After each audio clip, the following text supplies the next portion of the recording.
9, 8, 7.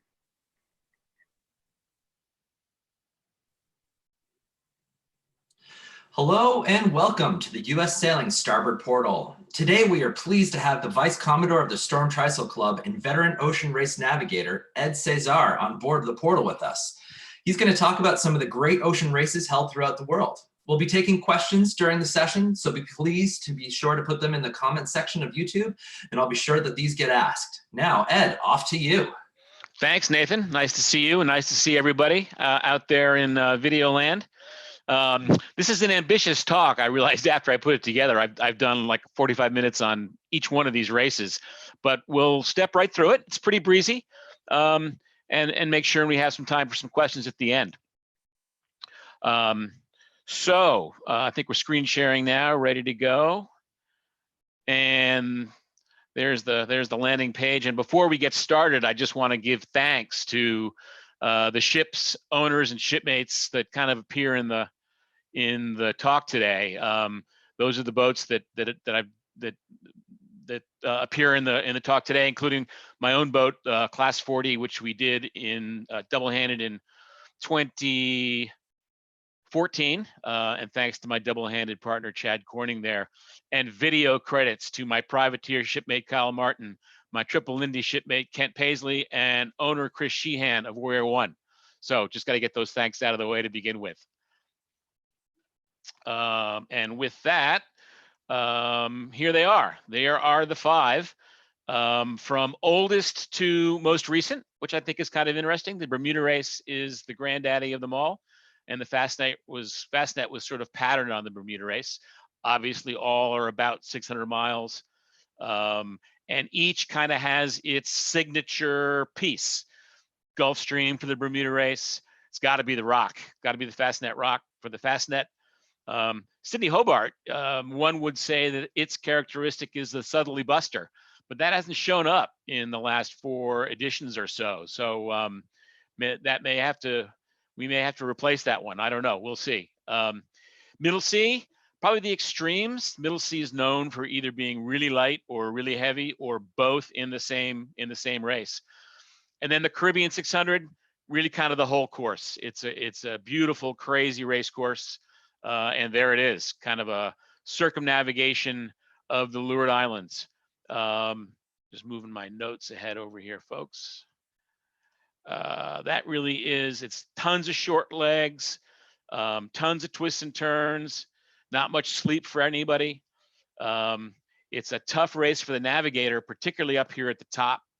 Lots of piloting to do, lots of true wind angle forecasting to do so the boys know what's coming next. It's a race in the trade winds, which vary from about 050 magnetic to 105, and that's enough variability so it's a little different each year. And there are 3 long beats in the race, which many people don't realize. There's a beat from Saba to St. Bart's, and then a long beat at the bottom here up the back of Guadeloupe, and then a really kind of brutal shorter beat at the finish. It's a tough race course. You know, you're sailing through paradise past all these resorts, kind of wishing you were in there rather than out racing. But another feature is Antigua, which is a spectacular setting. This is one of 2 races in the bunch that start and finish in the same place. Here you can see English Harbor in the foreground and then Falmouth Harbor in the back. It's just a spectacular spot. And we'll come back to that a little bit later. There's the top of the course. As I said, tons of twists and turns, tons of work for the navigator to do. You got to go around St. Bart's and all those little outlying islands.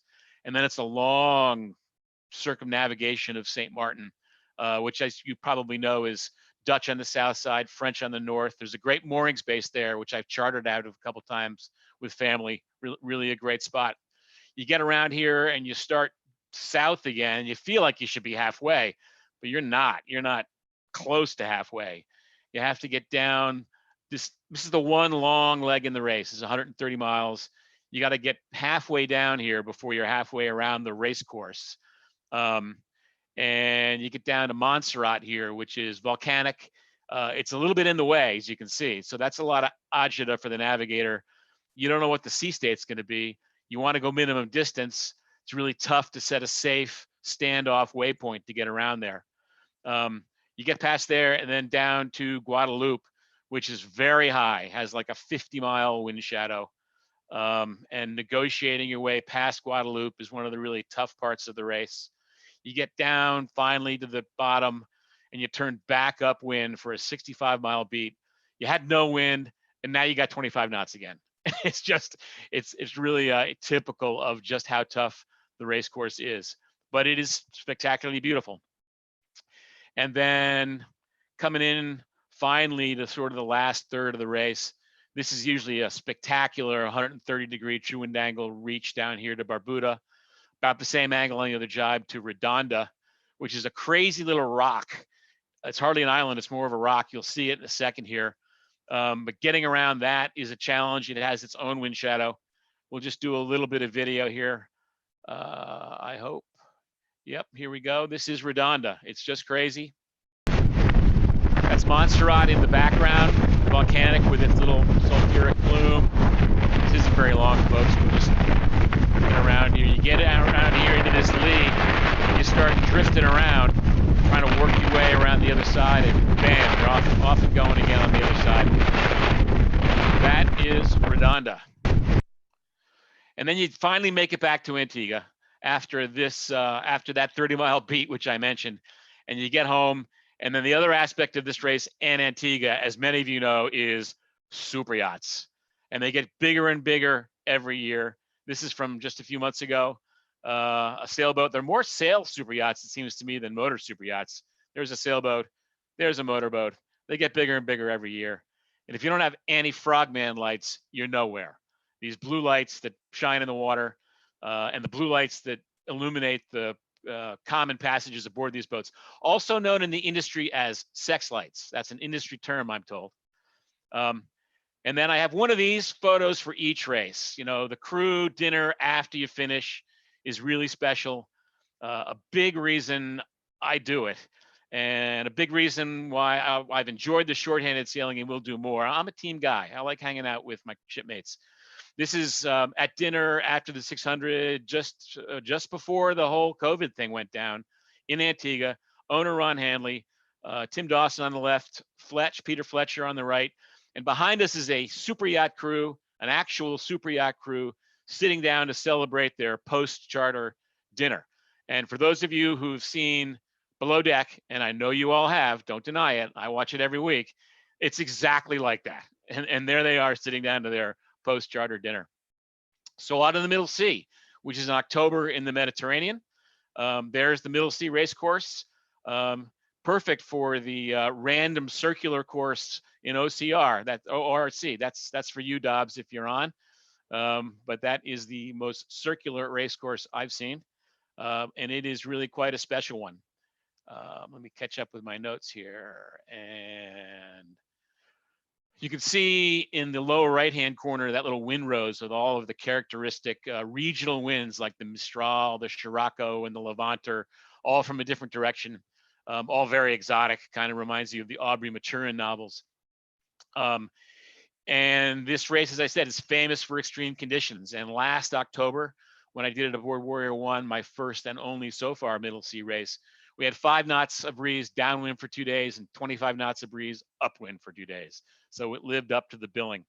Interestingly, this Middle Sea next year will be the venue for the Offshore World Championships, one of the first events leading up to the very exciting Olympic double-handed discipline for the Paris 2024 Olympics.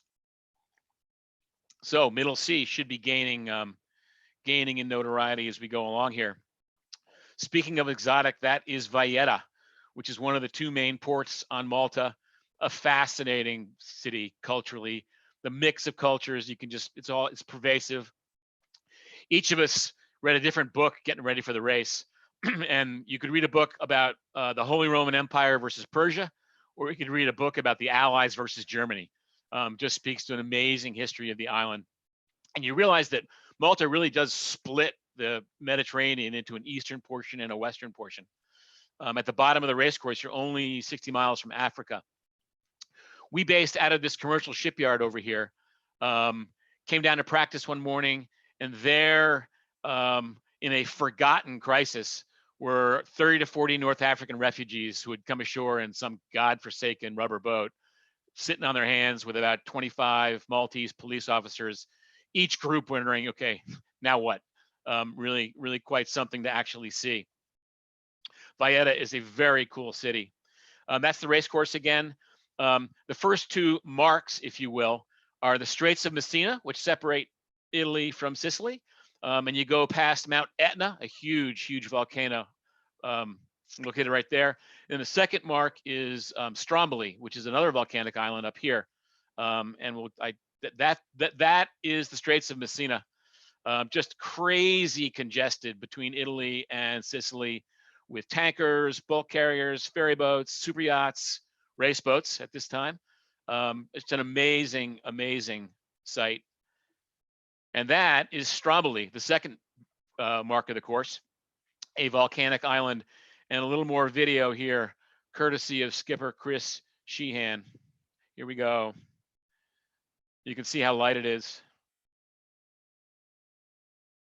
I got volume. Where's my volume here? Oh, maybe we're not going to hear Chris.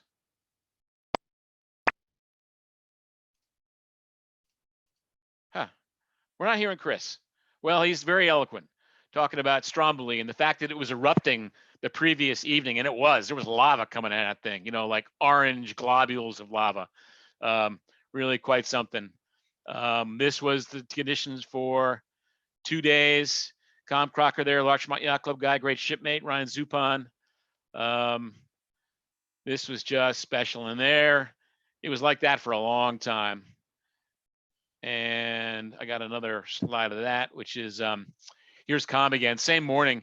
That's a Volvo 70 behind us there. One that's in the pay to play trade. And it's interesting how Volvo 70s have really gotten a second life, either in the top end of the IRC fleet.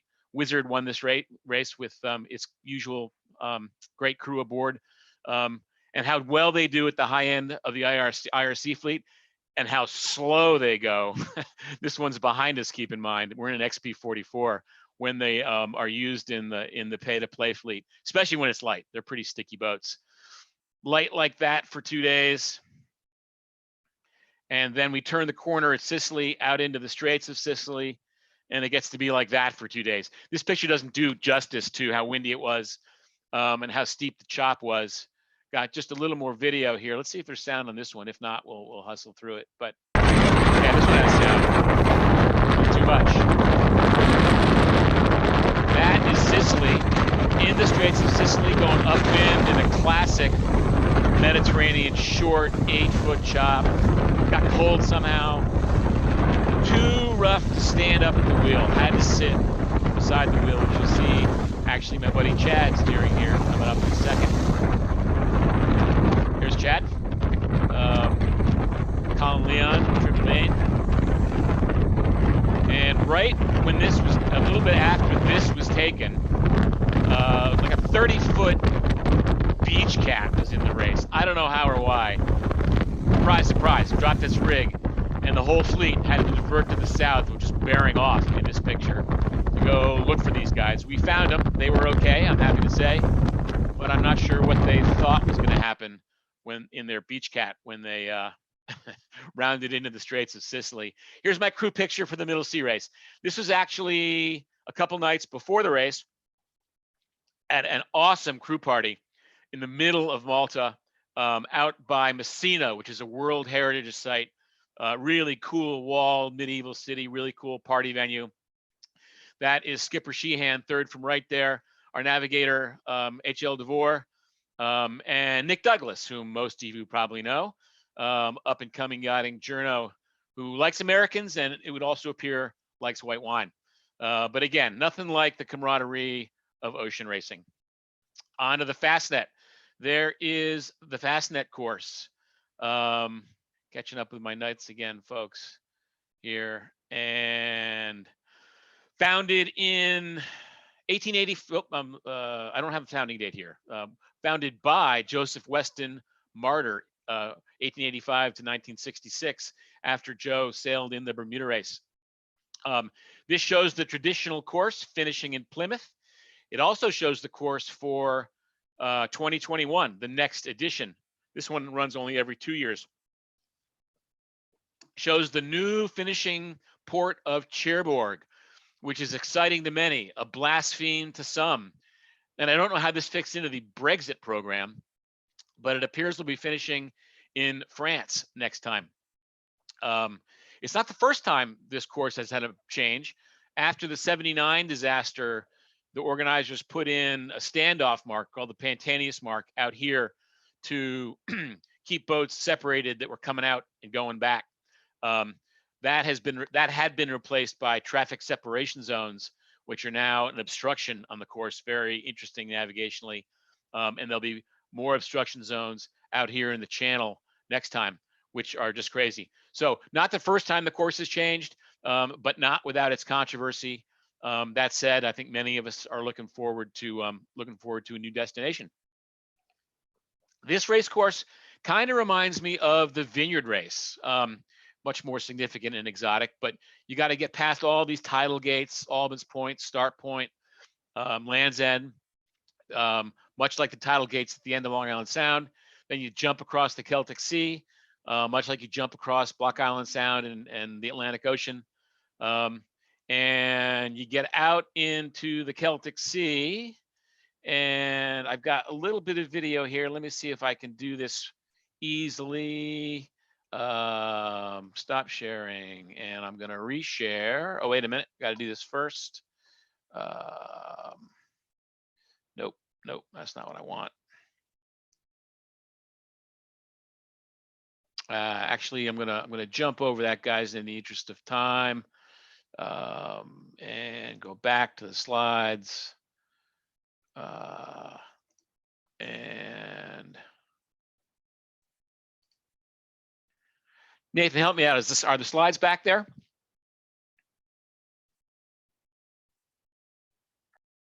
Getting off mute myself. Yes, the slide looks like it's back there.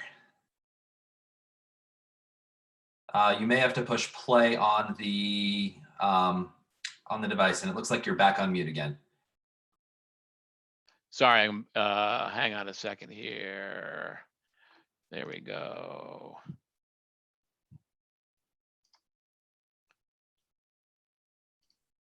And sharing again. Sorry, folks. Here we go. Now we're back. So perfect. I was going to show Kyle made a great film for us of the reach back from the rock. And it's got some Celtic music over the top. It's really cool. Sorry, Kyle, I fumbled it, but you can see it on Kyle's Facebook page if you're friends with Kyle, or my page, because I pulled it off for today. Anyway, that's the start. And the other signature piece of the Fastnet is the gloriously chaotic start of the Fastnet race in the Solent on the squadron line, which is formed by a range, which you need to figure out, a range light system. And as you all probably know, the Fastnet race starts on a Solent ebb, which can be 4 knots of current. So if you're OCS in the Fastnet, it's a world of hurt. And trying to negotiate your way over the start line in this gloriously chaotic group of boats is quite something. And the squadron is here. The line extends across the Solent up past the Bramble Bank, which, as many of you know, dries out in the springtime, and they held a cricket match on the bank, which is kind of cool. And then after the start, it looks like this, with just all kinds of boats kind of cross each other. You've got J105s, MOD 70s, Volvo 65s, Sigma 38s, TP 52s, all crossing tacks trying to get out of the Solent. It is just a crazy, crazy scene. And then everybody has to sneak out through here and get out past the Needles.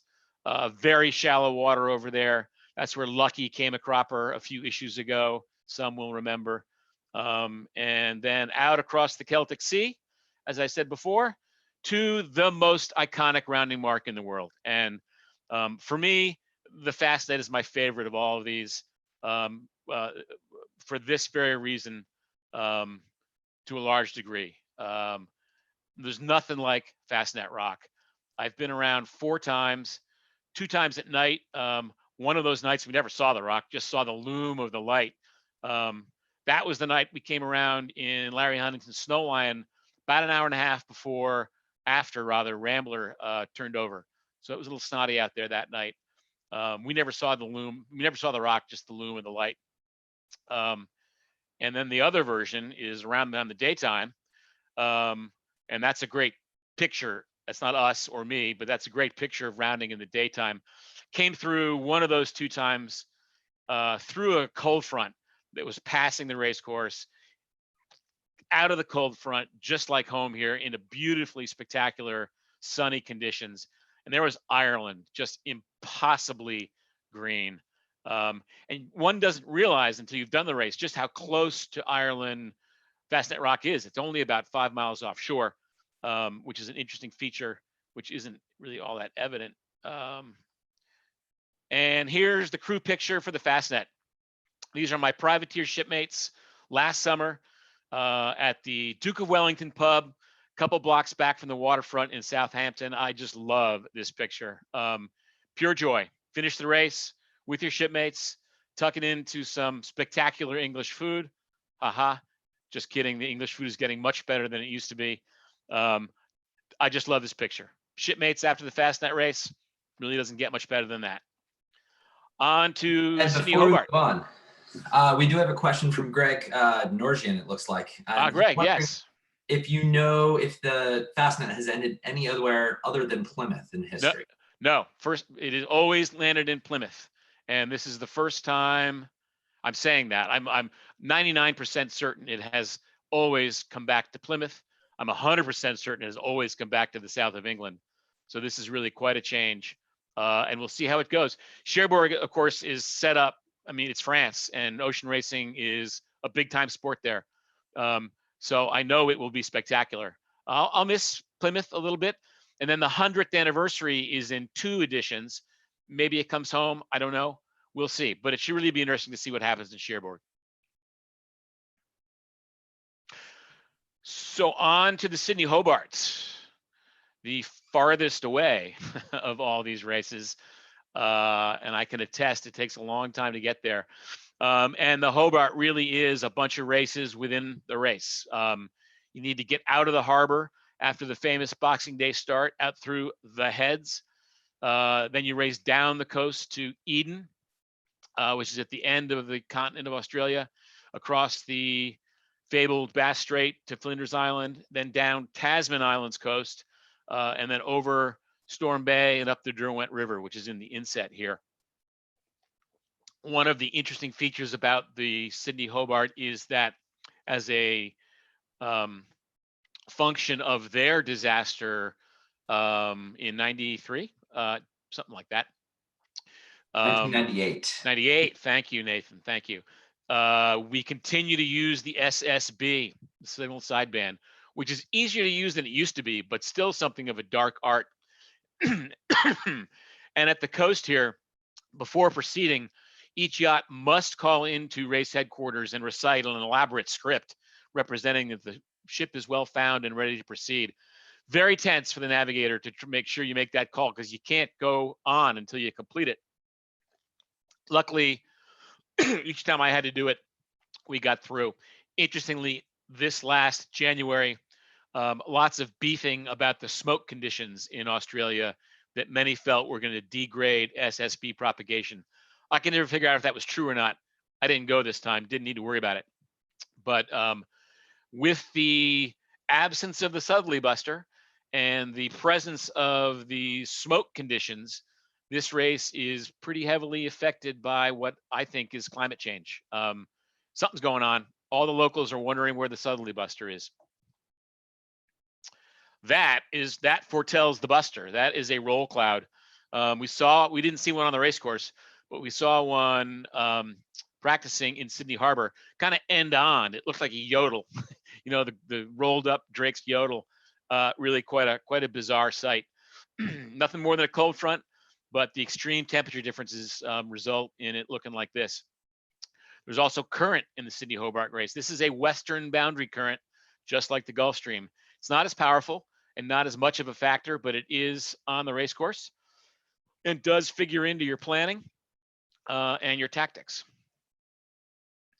Stand by while I move my notes down here. Don't want to miss anything. And that is Sydney, which, you know, sort of intellectually is a big city, but you get there and you go, this is a big city. It's got traffic and suburbs and noisy, and it's a beautiful city with great restaurants. We didn't see much of it either time due to training. Had some great meals, but takes so long to get there. You got to train for 4 days before you go. It's really hard to see the sights. Maybe next time. Those ferries that you see there are a significant feature of practice because takes a long time to get out the heads. So you do a lot of practicing in the harbor. Those things are fast and they're going everywhere. And that is summertime evening in Sydney. You really get a feel for what it's like there. It's hot and just beautiful coming in after a long day of practice. That is the Cruising Yacht Club of Australia in the background, and a park that adjacents the club. And our hotel is behind my back here, looking at the picture. We walk through that park every morning, and it's a great place. Tons of dogs, tons of outdoor fitness classes, tons of frisbee. Really shows Sydney really well. And then coming back at night, in those trees are these huge, like, bats. They must weigh 20 pounds. They're gigantic, and there's a million of them. A little unsettling for the first few nights, but you get used to it. That is start morning on the docks of the CYCA. And if you don't have the inventory you want aboard the boat the night before, you are SOL. It is virtually impossible to get a sail through this crowd of people, well-wishers and sightseers. Really quite a phenomenon. And I got a little video here, which hopefully goes better than my last attempt, which I think I can get going here. It's a little video from the race, thanks to Kent. I will not show you the whole thing. I'll skip through it to some important features. Stand by one here, folks. And stop share and reshare. There we go. And on we go with this. There's the Triple Indy. The first time I did the race. And start morning. Looking good, Nathan. Give me a thumbs up if this is looking like it should. Cool, thanks. There are the docks. It's just crazy. Okay, John. And the start, like many races in the Anglo world, you go through a gate with some kind of safety demo. That time the storm sails up. As you all know, the Aussies love their Super Maxis. There's Comanche, there's Wild Oats, I think, the hometown favorite. 6 or 7 of these 100-plus footers. We were lucky enough to start on the first line with those guys. That was pretty cool. Coming in for a boat end start here, which worked out pretty well for us. Moving along here. Yeah, nice little runway there to go. 4 minutes to go. We got off pretty well and had a pretty good, easy exit through the heads out into a kind of a reach down the south coast of Australia. Got a dolphin coming up here. That's why I stopped here. There he is. That never gets old. I'm sure many of you on the call today have seen that 1,000 times. And time number 1,000 is every bit as cool as time number 1, at least in my book. Gets me on deck every time. Wasn't no southerly buster, but plenty of wind in the Bass Strait for us. Downwind in 30 knots. Spectacularly sunny. Hard running conditions. Just beautiful. Just screaming along here. Jibing over. This, I think we're on the other jibe now. A little bit of life below in the Triple Indy. Just a lifting keel, cooks at 40, cooks at 50. Jay. 40. Jay. Takes that big centerboard trunk, big daggerboard trunk. Kind of crowded down there. They good. You want this bump? Yeah, I want that Already bump. eats no, but I'll go set up midships, I guess. Yeah. Okay. And a little closer to the end of the race. I'm gonna get us on the other jibe here for the next little bit. There we are, the other jibe. I'll take the greenie bottle. Steal one, please. More spectacular sunny racing conditions. Buddy. As That's Junkie, an Italian Group 3, or a great shipmate. Beautiful, beautiful hard running. And then up the Derwent River, we'll get up to the Derwent here. Up the Derwent River, this is across Storm Bay. And then up the river, it's getting quieter, to, as many of you know, a spectacular welcome in Hobart at Constitution Dock. Food festival going on. Every boat gets this kind of applause. It's quite emotional. Thanks, man. You're not scared for the first time in a couple of days. Indy.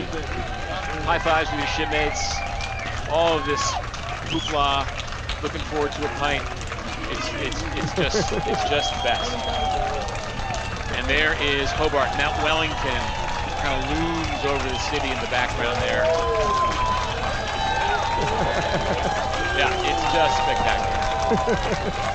And we turn into Just as cool the first time as the second time, It is very cool. And then we turn Fucking into cool. Constitution Dock there. So that is pretty great. I'm gonna stop sharing and go back to the slides. Here we go. So, did get a little time in Hobart that first time, and there were three capes north of Hobart. We're looking at Cape Pilar from Cape Hoy, and Tasman Island, which is the last rounding mark before Storm Bay, is under here. You can't see it, but it's right on the other side of Cape Pilar, and you're not in the Southern Ocean here, but you can see it from here. And in fact, a front did come through, and it was breezing up a little bit. And this gives you just a taste of what it might be like. And Tasman Island is just a beautiful, beautiful place to visit. There are some of those distinctive organ pipe rocks that you see as you're coming in to a landfall. There is the famous Customs House bar. I'm surprised there's nobody in it. How did I find a picture with nobody in it? Because it's usually 1,000 sailors and a sticky floor and street of beer, something between a party and an industry convention. Nothing quite like the Customs House. And then New Year's Eve in Hobart from the deck of the Triple Indy. Just a great, great fireworks show. Looking forward to jumping on a plane the next morning and getting home. But a great end to a great adventure down there in Australia. There's my crew picture for this race at the CYCA. Owner Joe Mealy of Triple Indy there, and all my shipmates. These are Joe's guys. They're all from Nova Scotia. I don't know how he found them. Great shipmates, great sailors. And they found their way to Joe. There's yours truly, Brad Kellett, kind of yachting royalty down there. Our project manager for that race, just a terrific guy. Nothing like drinking beer with your mates at the CYCA, which is exciting. Again, it's a great low-key club for such a storied history. It's a very inviting place. On to the Bermuda race, of which I have very few pictures. In fact, notwithstanding having done 17 Bermuda races, I don't know, it's home, right? So you're not as inclined to take a bunch of pictures. But there's the race course that most of us know and love or hate, depending on the year, maybe mostly hate. No, that's not true. Why would one do 17 if you hated it? Also races within a race, the race to the Gulf Stream, the race across the Gulf Stream, and then the race down into Happy Valley and into the islands. In some ways, interestingly, it's the only true offshore race of the whole group, right? In many ways, the rest of them are coastal races punctuated by a little bit of offshore sailing. This at least is a true ocean race. And that is the start in 2016. And here's Privateer, Ron O'Hanley. Got a pretty decent start. Coincidentally, there is the Triple Indy and the Rambler, and our spectacular signal boat for that year, Whitehawk, and one of the Volvo 70s. I believe that's Warrior. And they've had quite a nice second career in the top end of the IRC fleet. That's the other version of the Bermuda race start, right? The downwind version. Everybody on Castle Hill here. Nothing quite like a Bermuda race start in its own right. And of course, the Gulf Stream. That's Expedition with the RTOFs model from a couple weeks ago laid on there. Be a good time to go, right? With that meander down the rum line. One thing, again, with respect to the changing conditions on these race courses, many of you would concur, I think, that the Gulf Stream is not like it used to be. The definition of these meanders and eddies is not sharp like it used to be. It's harder to find. My experience lately has been there's just tons of north going current down here for no explainable reason. But it's much harder to find what you're looking for in the Gulf Stream. The boundaries are not as sharp as they used to be, and current speeds are much more intermittent.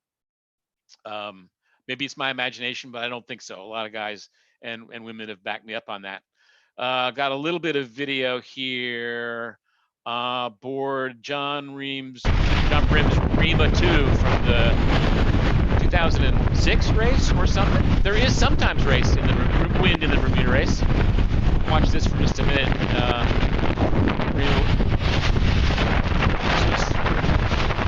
Maybe 2012. Who remembers when it was windy last? There's the Rima. It was long ago, so long enough ago, so the headsails were not flat.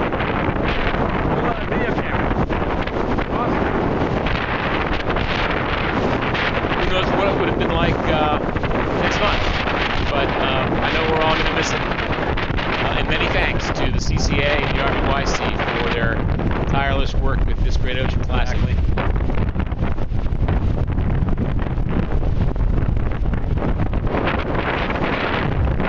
So we were coming into the reefs this year, and this is a while ago, remember, and the boats were just beginning to go this fast, the regular boats.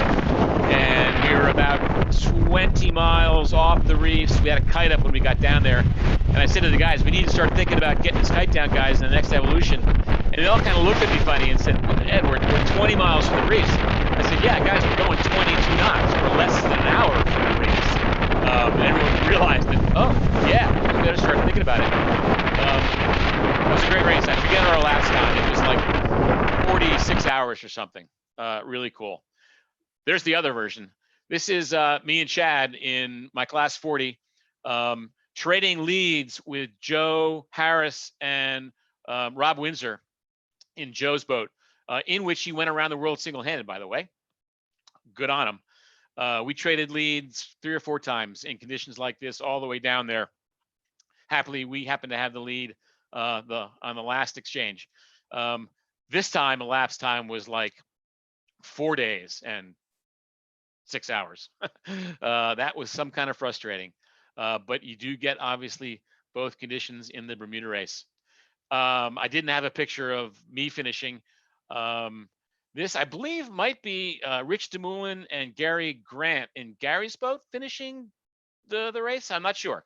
But there's the fabled St. David's Head, one of the, which forms a bearing starting line, much like the Fastnet start, and one of the outer limit buoy marks there that are not on the race course necessarily.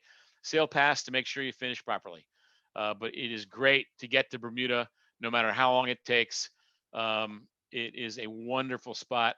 I didn't have a crew picture from the Bermuda race, but that is me and my son, Nick, after the 96 race, getting ready to enjoy 4 days of vacation in Bermuda after the race. Nothing quite like it, right, everybody? That vacation after the race. One of life's great pleasures, riding a motorbike in Bermuda after the Bermuda race. I have a great story about that. Some of you have heard it. I'm not going to tell it now. But I love this picture of me and Nick, who is now 26 years old. We sail a lot together in the ideal late teens here at my home club in Norwalk Yacht Club. So that's the 5. Hope I didn't go too fast through there. I hope some of it was interesting. I feel very lucky to have done all 5 aboard great boats with great shipmates. Thanks again to all of them. And with that, I'm not sure how long we've gone. Oh, only 40 minutes. So we have some time for questions. I hope there are some. But thanks everybody for watching. Questions. So we've got a couple pouring in. This is again the ask to make sure that these come in through the live chat. It seems like we've got people who are watching, which is great. The first one is from Sam Sipe, who's asking, what's the wildest, scariest moment you've had during any of these races? Which ones had you done double-handed? Just Bermuda double-handed, and just once. Chad and I were scheduled. We were all ready to go in 2016, which you'll remember had an interesting forecast, and we elected not to start. I do a whole talk about that decision. Interestingly, I started not with Chad, but with Jeff Brock, started the first leg of the Atlantic Cup, Charleston to New York, not 3 weeks before under a tropical storm warning. Felt okay doing that. Chad and I did not feel comfortable starting in 2016. And as I said, I have a whole talk about that decision. We feel like we made the right one. We were quite unhappy the next morning when the whole forecast fell apart, but just one. So scariest moment in any of these races? The scariest moment I had ocean racing is in a transatlantic race, upwind with Larry Huntington and Snow Lion for 4 days. Really brutal storm trysail conditions. You know, in these boats, you're always paying attention because they're fast and hard reaching and running. You're paying attention. I don't think you're actually scared. I think you're always anxious about what's coming next. So those hard running conditions that you saw in the Hobart, knowing you got to jibe sometime, that's in the back of your mind. So you're not really scared the whole time, but you're pretty keyed up. So it feels great to get there. Great. Yeah, it all makes sense. So next question is from Richard West, who says, which of these races has the greatest commercial traffic concerns? Fastnet for sure, going away. Well, Straits of Messina are crazy trafficked, but other than that, the Middle Sea race course is pretty open. Fastnet is definitely where you encounter the most commercial traffic. I think 3 versions ago, they made the traffic separation schemes off the South Coast and up by the Rock obstructions. You may not enter those you may not enter those traffic separation schemes. So you have to actually get around the Land's End one way or another. And in the Solent and along the South Coast of England, particularly the South Coast of England, there's tons of commercial traffic, big ships, small fish boats. Fastnet, it's a major feature. Gotcha. This is one of my own. Can you talk about the tactical advantage that those TSSs create? Well, I wouldn't say they're advantages, but they are decisions. And the one off Land's End is the most significant. You can go up around. I wish I had a picture of them teed up. I don't. But you have to go up around, which means kind of a right turn at Land's End, which is weird. Really feels weird. Ducking underneath, or you can actually go through the Scilly Islands and get past it that way. Last version, 2 times ago. So I've only done 2 when they've been in obstruction. And 2 times ago, we went around the north side. Last time we went we went through the Scillies. So it is a complicated choice with wind considerations, current considerations, and then of course now with yellow brick, you know where you are versus your competitors all the time, which makes for very interesting tactical choices and decision making. Stole something that I saw from Charlie Enright on some video. Charlie, I've done a couple of these races with Charlie, but they have a great thing they say on the Volvo boats, which is, okay, which way would we go if there were no other boats? And that sort of is one whole strategic path. And then you got to fold over the other boats. So to answer your question, it's that one off Land's End, which is the most problematic going out, and mostly going out. Coming back, you pretty much go underneath it. Very hard decision making there. Got it. Makes sense. You've talked a lot about the crew and showed some great pictures about post-race crew parties or pre-race crew dinners. How did you get involved with these programs? It's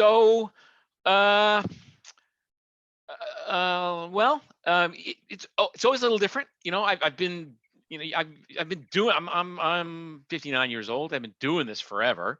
If you do something long enough, you get okay at it. I am a Group 1.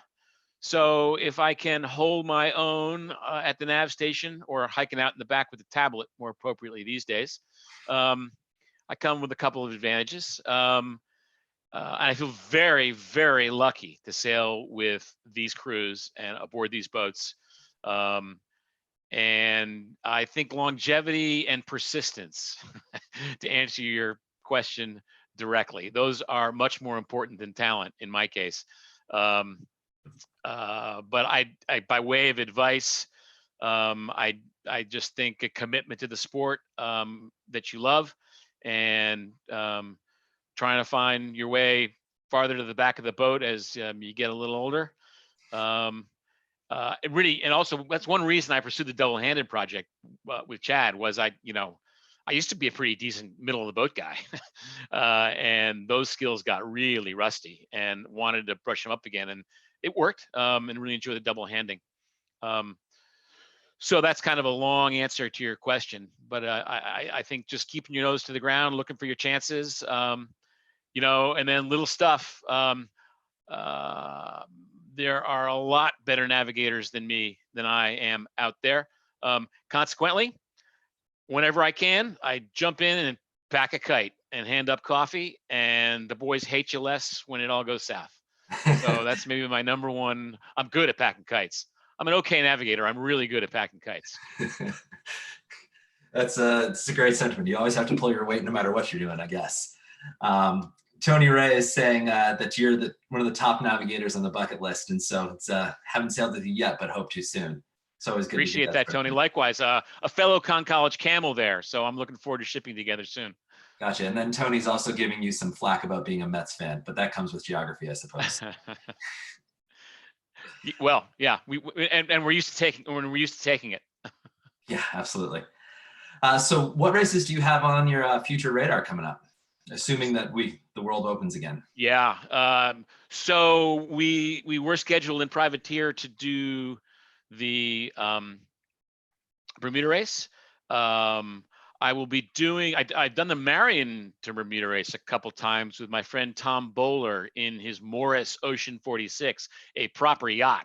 And we are scheduled to do the Salty 100 in August, which is a new race run by the Beverly Yacht Club, 100-miler out of Beverly.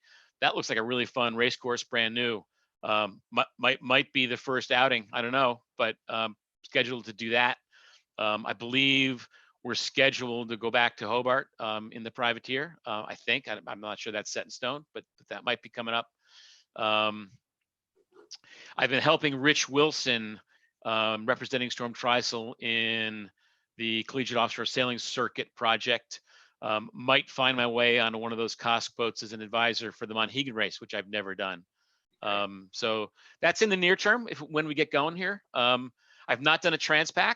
Got to find a way to do one of those for sure. The no racing in Asia, Hong Kong, Vietnam. My shipmate Pete Fletch tells me is a great race. Really like to do that. Have not done a MAC. I got lots of holes in my resume that need to be filled. Well, they're not 600 miles. Every race that you've mentioned so far is either above or below. Yep. That being quite a bit longer for sure. This is great. All right. Well, I think it seems like most of these questions have wrapped up. So just want to say, Ed, tremendous. This is awesome. Thank you so much for joining us here in the Starboard Portal. And there's all of these are on my bucket list as well. For anyone interested in learning more about the Storm Trysail Club, be sure to check out the link in the details of the YouTube video. And thank you to our viewers for tuning in. Please support our efforts to build a community of active and engaged sailors through the Starboard Portable by purchasing or renewing your U.S. Sailing membership today. Thanks to U.S. Sailing members, our services and programs continue to adapt and evolve better to serve sailors. Visit us at ussailing.org and join and renew today. Thank you so much, everybody. Thanks, Nathan. Thanks, everybody, for tuning in. See you on the water, I hope. Absolutely.